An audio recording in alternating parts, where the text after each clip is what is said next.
Good evening, you're now with me, Lorenzo Isaac, for TVS Nightline. Here are the headlines for the night. Sarawak Governor Tun Berhad Sri Dr. Wan Junaidi Tuan Jafar expresses deep appreciation for the Christian community's contribution to the region. The two opposing sides in Myanmar conflict pledged to extend the ceasefire and ensure the safety of humanitarian workers.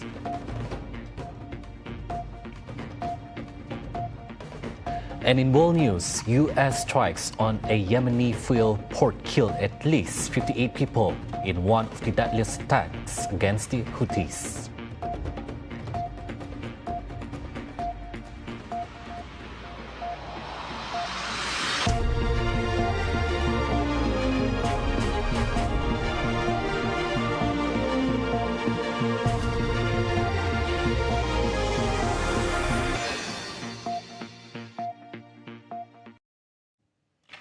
Sarawak Governor Tun Berhad Sri Dr. Wan Junaidi Tuan Jafar expressed heartfelt appreciation for the Christian community's ongoing contributions in strengthening the region's moral, social and educational foundation.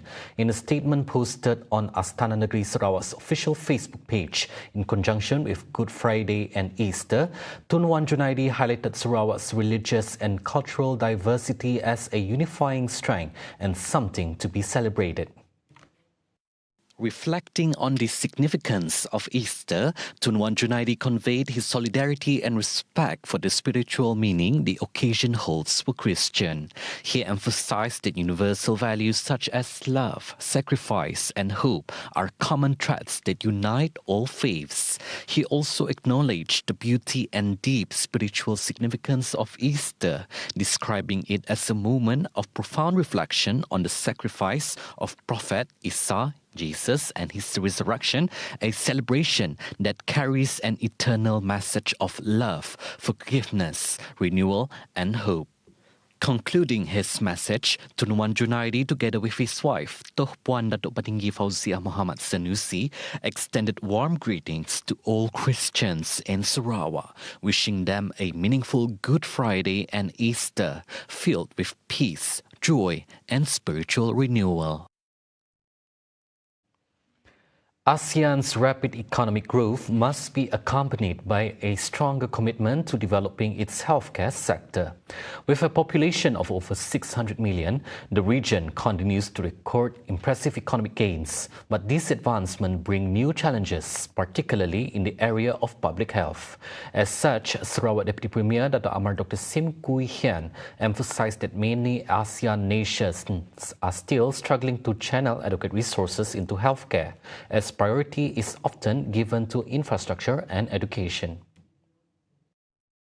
Dr. Sim said Sarawak currently faces a shortfall of at least 6,000 medical practitioners to meet the national doctor-to-population ratio. We have the 4,000 doctors actually from West Malaysia. That's why I always remind the doctors, right, have to be nice to them. Otherwise, they all semua balik, kita semua tengok sajak nanti, you know. And so there is no question that like UNIMAS only graduate 150 medical students a year.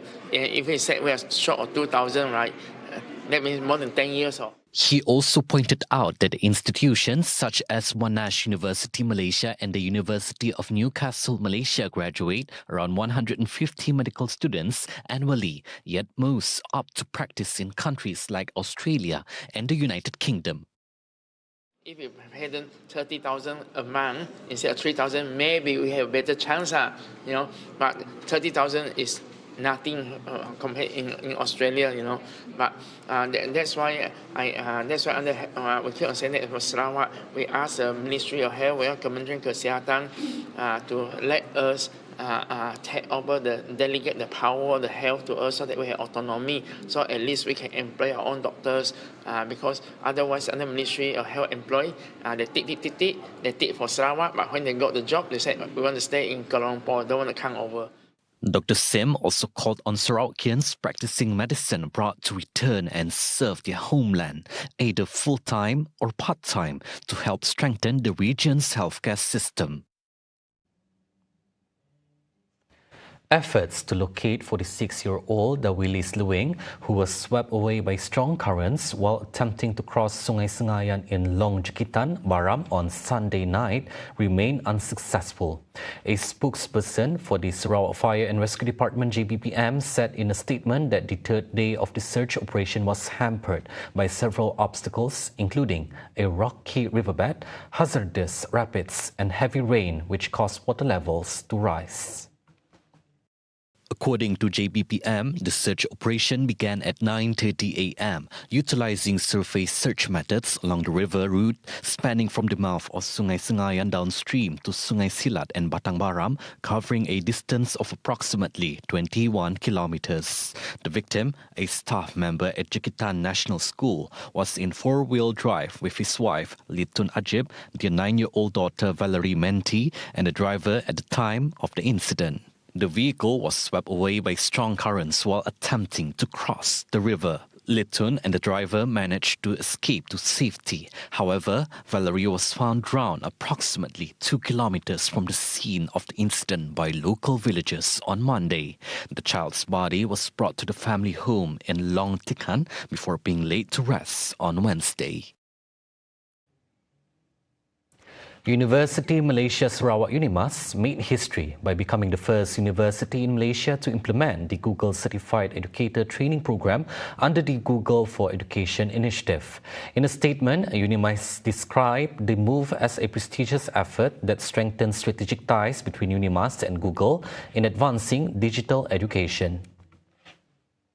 The training covered Level 1 and Level 2 certifications and was held over 2 days from April 14 to 16, jointly organized by the Unimas Chief Digital Officer's Office and Google. The program aims to enhance the skills of educators in effectively using various Google for education tools. The certification offered is an internationally recognized qualification that validates educators' proficiency in using Google technologies in the classroom. The certificate presentation ceremony for successful participants was officiated by the chairman of the Unimas Board of Directors, Tan Sri Datuk Sri Panglima Sulong Mat Jerai.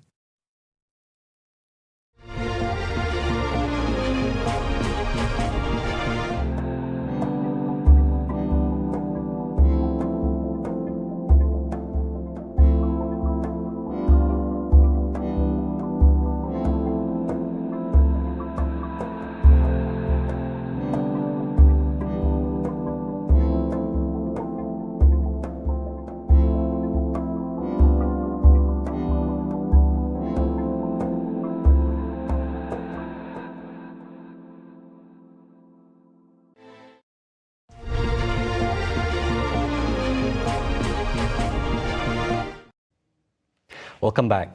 Chairman of Myanmar State Administration Council, Senior General Min Aung Hlaing, and Prime Minister of Myanmar's National Unity Government, Nuk Man Win Kaing, that have pledged to extend the ceasefire in the country and ensure the safety of humanitarian workers. Prime Minister Datuk Seri Anwar Ibrahim said that the leaders gave the assurance at separate discussions that he held with both parties during his working visit to Thailand. According to Anwar, he appealed to both leaders to ensure peace, avoid new conflicts, and reduce military presence as they are essential for the success of humanitarian efforts. Anwar said he will immediately inform fellow ASEAN leaders to boost regional coordination and enable more personnel from member countries to take part in relief operations. Anwar also welcomed recent measures taken to ease tensions in Myanmar, including the release of nearly 4,900 detainees on Wednesday night.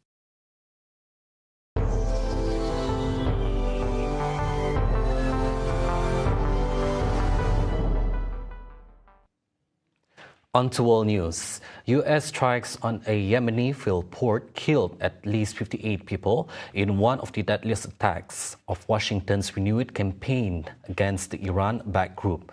According to a Houthi-run television station that broadcasts footage of large blazes lighting up the night sky, the strikes also injured more than 100 people. In images broadcast early Friday by broadcaster Al Nasira, a fireball was seen igniting off the coast as thick columns of smoke rose above what appeared to be an ongoing blaze. The U.S. military said its overnight attack on the Ras Issa fuel port aimed to cut off source of supplies and funds for the Houthis, who control large swaths of the Arabian Peninsula's poorest country. The U.S. military has hammered the Houthis with near-daily airstrikes since March 15 in a bid to end the attacks on shipping in the Red Sea and Gulf of Aden. The new wave of attacks follows Houthis' threats to resume drone and missile launches against international shipping in protest at Israel's aid blockade on the Gaza Strip.